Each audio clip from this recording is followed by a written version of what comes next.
What is going on, Bandit fam? It is your boy Seron back again with another video. Today we're doing something different. I recently did an AMA on the Cowboys of Crypto channel, and this is that video. It is where we sit down with developers and we just discuss what is going on. After this, I'm gonna run the intro and we're just gonna start that video from the top. Remember, nothing that is said here is financial advice, and always remember to like, comment, and subscribe to the video. Let's do it.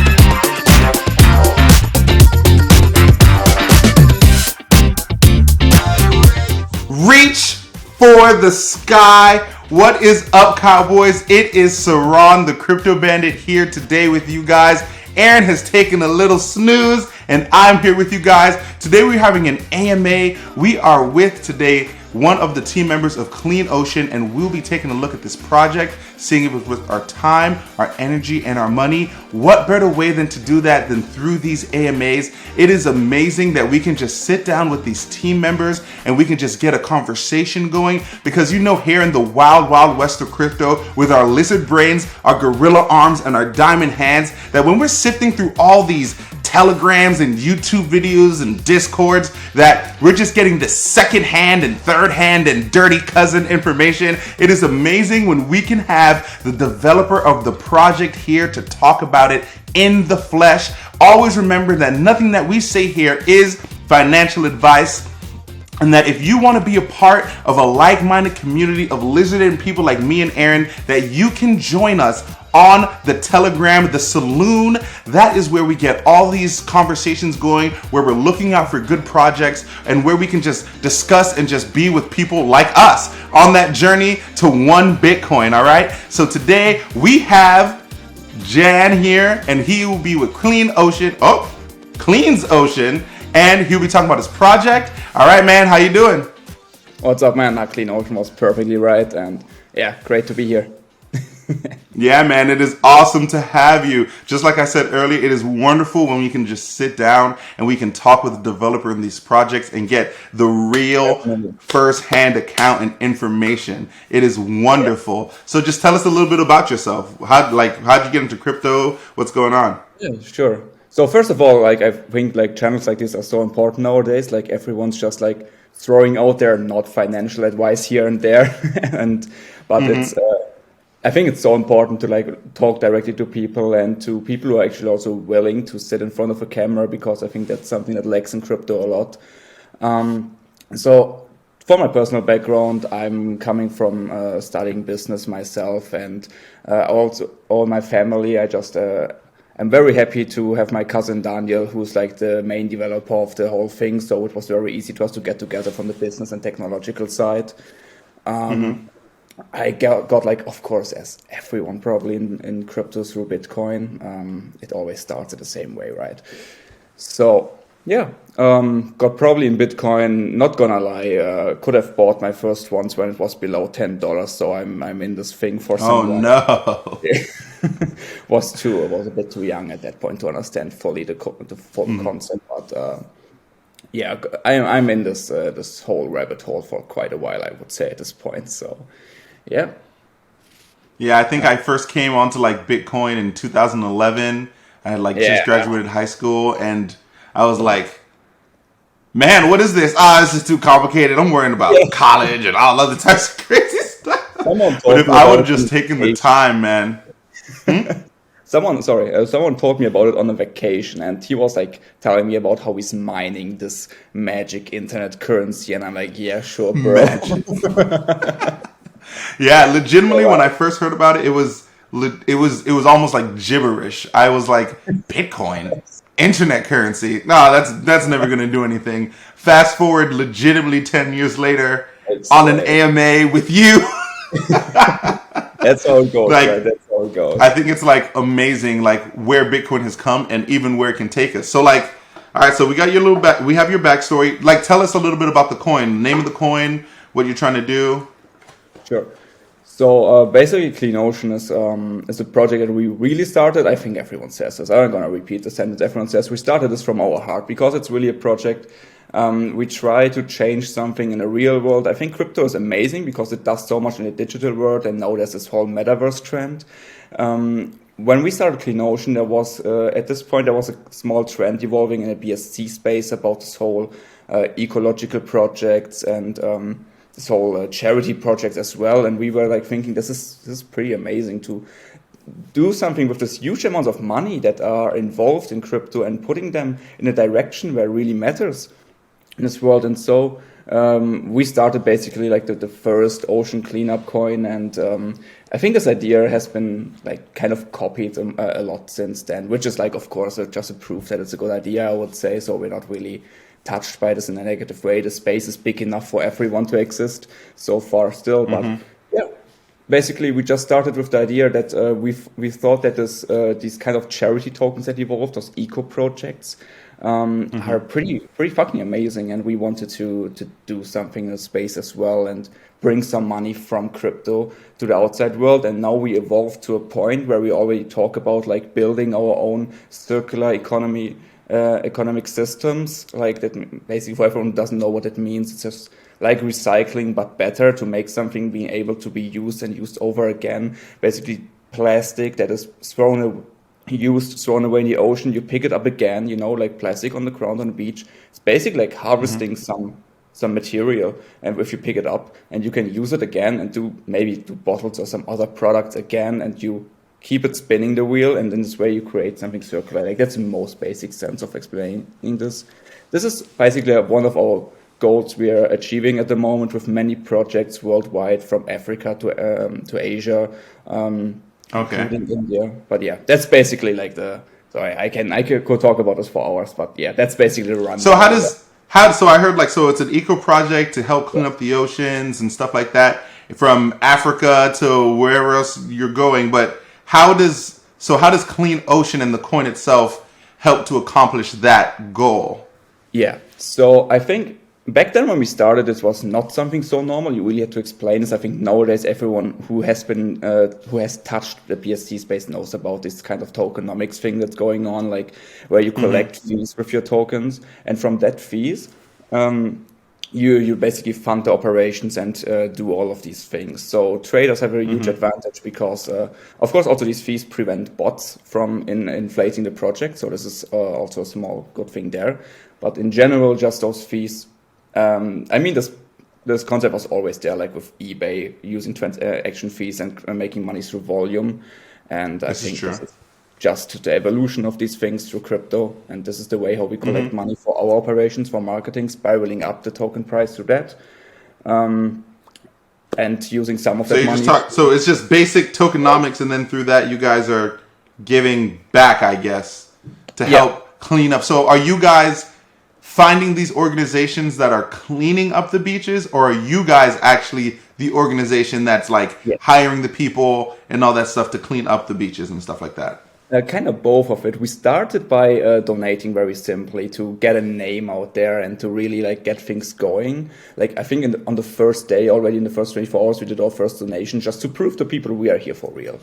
And a bit later, we had our first live stream collaboration with the CEO of Sea Shepherd Germany, which is a massive organizational space, and it was a really exciting event. But we tried to not just trying, we are currently evolving from that point to where we are deeply partnered with cleanup organizations that wear our logo out there. You can, if you join our website and our Telegram channels and all of that good stuff, you can see our task force. We call it the CleanOcean Task Force, being out there under our umbrella, under our name, with our logo, like I said, out there cleaning up those beautiful beaches. Okay. So how long have you guys been operating? This sound like you guys have been operating for a while. So have you guys been operating before you joined the crypto space, or did everything start rolling around the same time?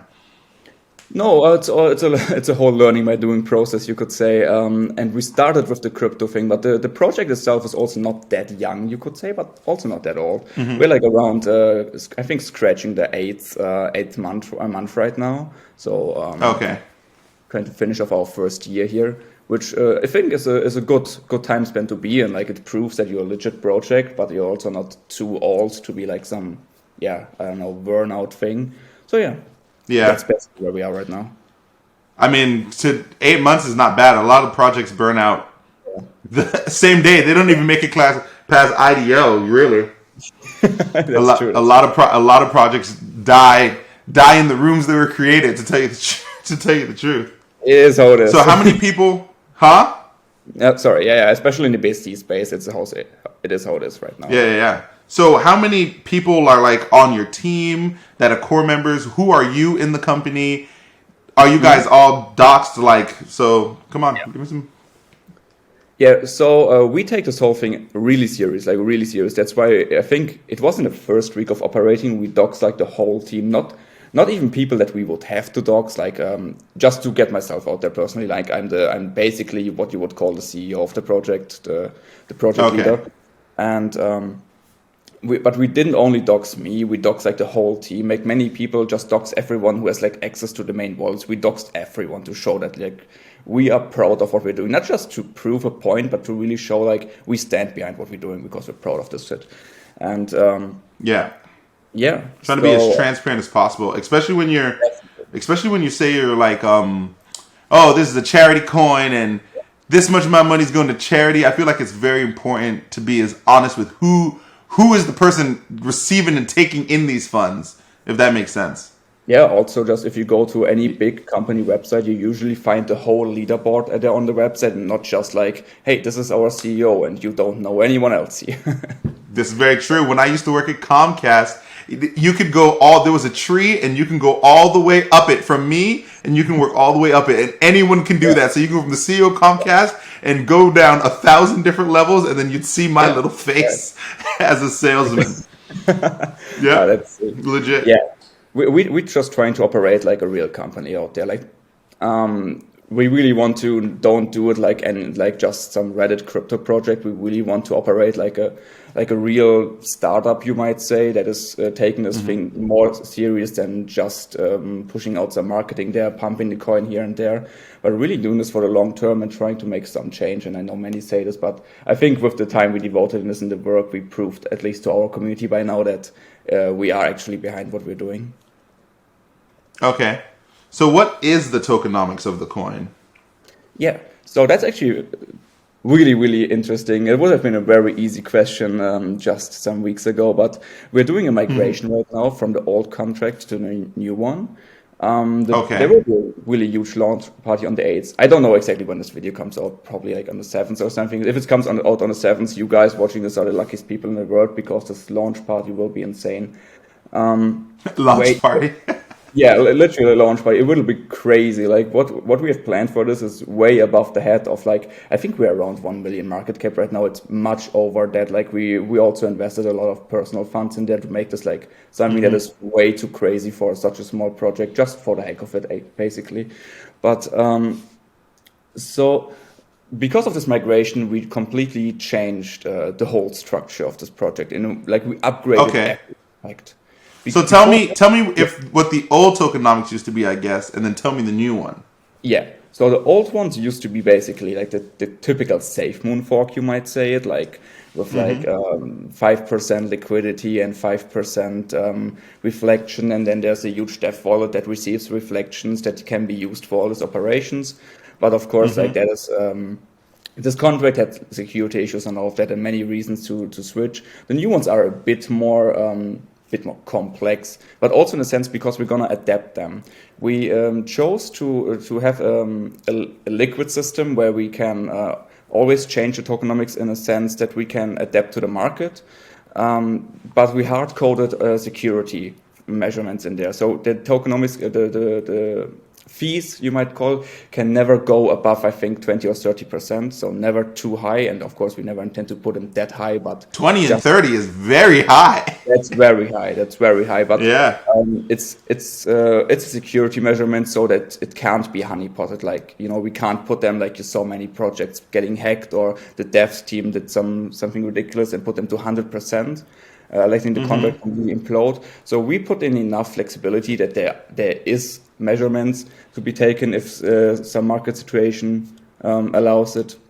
But never too high that anyone has to fear for their funds or something. But basically, to break it down, the new tokenomics are for buying, I think, around 10% and for selling around 12%.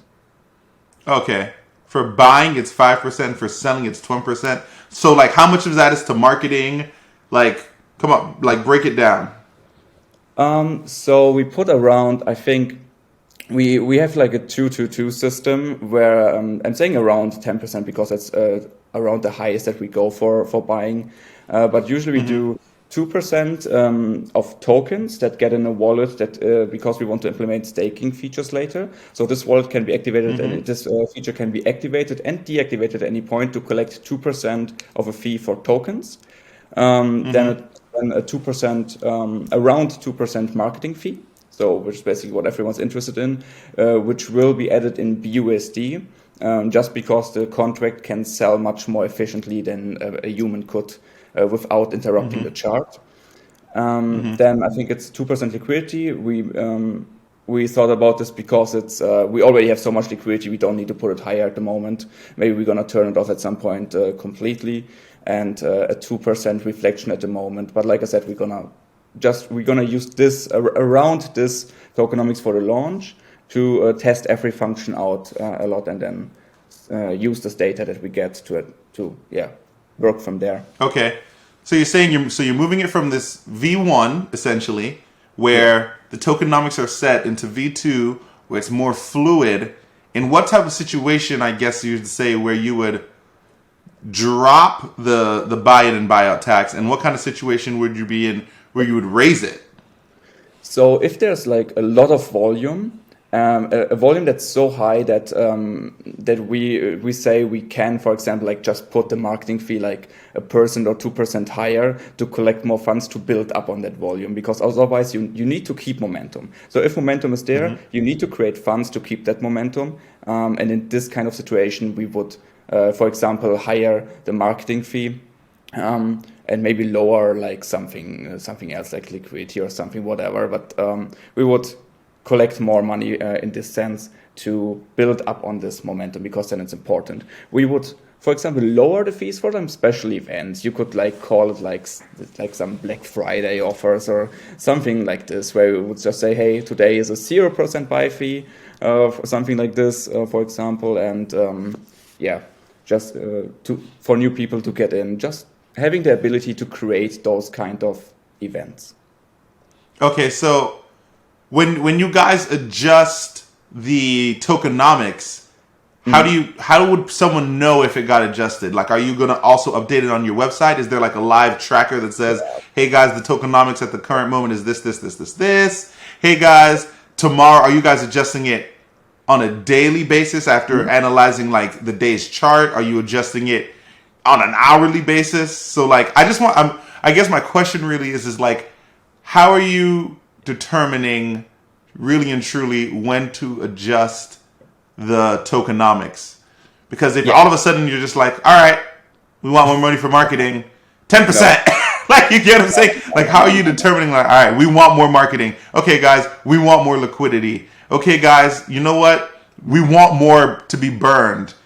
Because like what a lot of these rug pulls and stuff that's happening, I guess what I'm trying to get at is that in this sense, you could just wake up and say, all right, guys, 20% marketing. And then every transaction that day, 20% is going to marketing, and people are just getting like burned, like and gypped as they're going along. So like with my lizard brain, I just want to understand like how the fluctuating of the token benefits the coin really and truly, and how I guess me as a potential holder will be protected from some just arbitrary like 20% to marketing like change. Exactly. So I really love this question actually, because it's so important. That's what I said, why this kind of channels and this kind of videos are so important, to really talk about also topics like this and not just make it a full advertisement video, right? And just talk about the good things of crypto and these things. So of course, there is always the potential that a team that has a not renowned contract could technically do this. That's why we took 8 months to take a huge step like this. That's why we announced ownership in the beginning, locked everything we could, just to prove the point to people that we are here for the project, and that we work our way along this. And that's also why we hard-coded in those safety measurements, so that people will always know, okay, it can never be like a complete honeypot or whatever. Of course, there is, and I'm just going to say this honestly, like there is always, if you don't know the dev team, it's completely legitimate to ask yourself, okay, why should I trust a project that could make the fees in this way? I think it's important to look at it from a bit of a different perspective. First of all, we never did, that's also just what I can say about our project. We never did something like this without communicating to the community, like never. Literally everyone in our community will know that, and everyone, if someone from our community is here watching the video, you can just confirm it in the comments. We never do something without talking to the people a lot, making votes about things, and for like, maybe the smallest things, to talk at least to the top holders. We have a group for that with our top 50 holders, and to talk at least to them before we implement changes. That is really important to us because, like I said, we want to build a legitimate project on this. Otherwise, we wouldn't have like gotten these partnerships with those people where we actually hire people that are like in those social situations where they need to find some kind of work because like the whole COVID situation, all of that, many people lost their job, and in those areas we hire people right now to pick up like this the beaches, the trash and stuff like this there, to clean up there, and we call it like with our partners we call it like social cleanups, and we wouldn't go all this route just to like then and at some point say like bye. But of course everyone can say that. That's why everyone needs to do their research on these things, and that's why we want to appear on videos like this to talk to people and to show them that we are like for real as much as we can. And but of course that's completely legitimate question. And but the funny thing is, this has never come up from our community once during all the AMAs that we did before that, because they really know us by now and they trust us. So, but yeah, I completely understand from someone who's not been in a project to ask something like this. But yeah. All right, because that tokenomics structure is built upon trust. Yeah, I'm telling 100%. You, because I think it's kind of weird to change the contract in that way. But if you're saying there's a benefit from that, I mean, if it's your coin. So, but I think a structure where you can just adjust the tokenomics on like a whim, I think it's very weird. Yeah, we put a lot of flexibility in this whole thing. Also, for example, to go even further, because I'm going to be really transparent and honest about this, we also put in functions where we can, we have the liquidity pool split up in BNB and BUSD to, for example, adapt to crashes. So we can change it in BUSD with a higher ratio if necessary, so we're not affected from BNB crashes so much. Those are all systems that are heavily built on trust, but otherwise you can't build a real company on top of this. It's not possible. You need, in a company, you need flexibility. You need to be able to adapt to situations. Otherwise, you just have a floating contract, maybe even renounced ownership, locked liquidity, basically just a floating contract out there in the open, and you can just try to market this as long as it survives, but you will not be able to form like long-term things out of this. And many actually realize this now. That's why SafeMoon, as much as I'm concerned, is migrating. Other big projects in our sector, like to name some, SPE just did a migration with also very similar outcome in their new tokenomics and all of this stuff. Many trusted projects go this route now because it's the only way to build a long-lasting company on top of a smart contract. Okay, so earlier you talked about staking, and I was curious on like, so are you guys trying to build like a swap on top of CleanOcean, a staking platform? What's the staking about? So we already currently have a swap. It's we built this like months ago when it was not so common. Like nowadays, many projects build a swap on top of that. When we did it like in the beginning, it was not so the most common thing in the world. And we upgraded that with the ability to also over our swap buy BNB with credit card and with, I think, also with bank transfer. This was very important for some certain time. I think it's still like Binance in some regions still doesn't accept bank transfer. It's also the only like kind of really like we take the word clean swap seriously, because from the small fees, I think the fee for the credit card payment, for example, like around 3%, where depends on where you're living, and I think 0.5% of that, I don't have the exact numbers right now, but it should be around 0.5%, go also towards ocean cleanup. So it's the basically the cleanest way of purchasing crypto, if you like. So we have this already installed, and we want to build on top of CleanSwap like some kind of like a clean farm, or however we're gonna call it. And we want basically, we don't want to become the biggest staking platform here, but we got first of all asked by this about this from our community, because they were literally asking, hey Jan, can you make something like this, because farms are amazing, but it's so hard to find a farm that you can actually trust. And because many people trust us in that way, they would just love to have a farm, even if it doesn't have like the most crazy 5 million% APIs, just a place where they can trust to put their money and farm some tokens. And also just because I personally love staking a lot. So I would love to have some kind of reward on top of the reflection for people who are holding. Just more utility for the coin is what you're saying. Yes. Is the staking and the swapping. That's why you added it, to provide just more utility on top of it. So when you're using that swap on the native swap on the website, I'm assuming, and then back to this, the fluctuating tokenomics, would it be affected on the swap if that day was at 20%? Like, that's just affecting the tokenomics, of course. So if you would trade our token over that swap, like, of course, like you would trade with the current tokenomics. But like, just, I know it's just hyperbolic what you say, but like, just because I just want to make it clear for everyone listening, we never gonna put the fees to 20%. Like, literally, like, of course, it's just like, you trust me, but it's just there for flexibility for whatever reason, just because we wanted to put some cap somewhere. But the fees are always going to be around 10%. Like, that's everything else is just too much.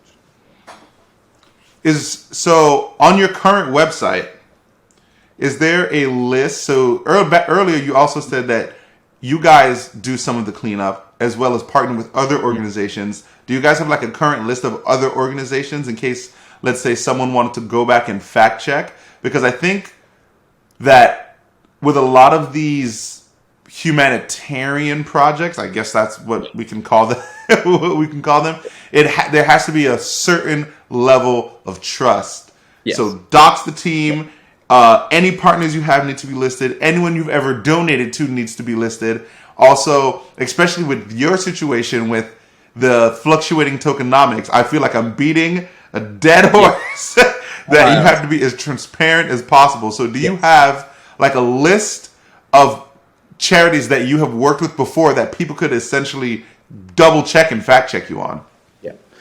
100%. On our website, there is like a tab for like the people we already donated to and partners. You can also always, if you don't want to look around too long on the website, just text me and ask, hey, can you send me the certificates really quick or something for the donations? Of course, we can always provide that. But also, if you want to fact check like from other sources that are not from us, you can just go to our partners that we listed, go on the Instagram pages. They literally post photos from our cleanups with our logo on their vests. So you can also just check out their sources.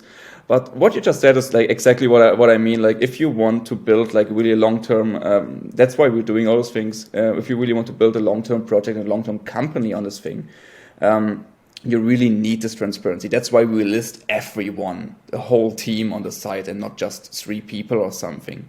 That's why we act as much as we can as a normal company out there would, to show people like crypto can also be in this way, and to run it like a real business. And like I said, not just like some random pump and dump token or whatever. Yeah. So is there anything out there that I guess we haven't covered that you want to let people know about you in terms of the company, about your team, anything like that? I think the most exciting thing definitely is gonna be the big relaunch. You might call it relaunch, might just call it the migration or whatever on the 8th. And then right now we have on top of that going, like we call it the Advent, where we every day put out some kind of marketing. We do it strictly for the community. Like till at least the 24th, like till at least Christmas, we're gonna every day put out some kind of marketing thing. Of course, the biggest banks are gonna be. Did you say the Advent? Yes. So it's like Advent, but like like Advent calendar, but an ad event. That's pretty catchy.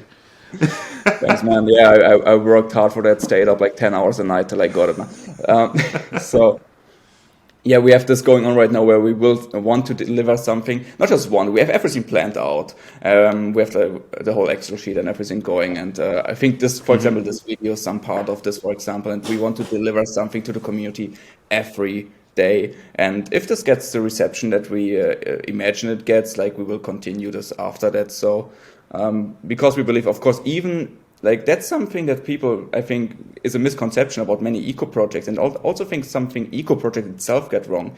Even if you're doing that, you need to do the marketing. You need to get your word and your brand out there. And we spent the last months to build a really great foundation, like to build like a great website, a great smart contract, and the team around it, and all the partners that we have now. We built an amazing foundation, and now it's time to really bring out the word out there about the brand and the whole project.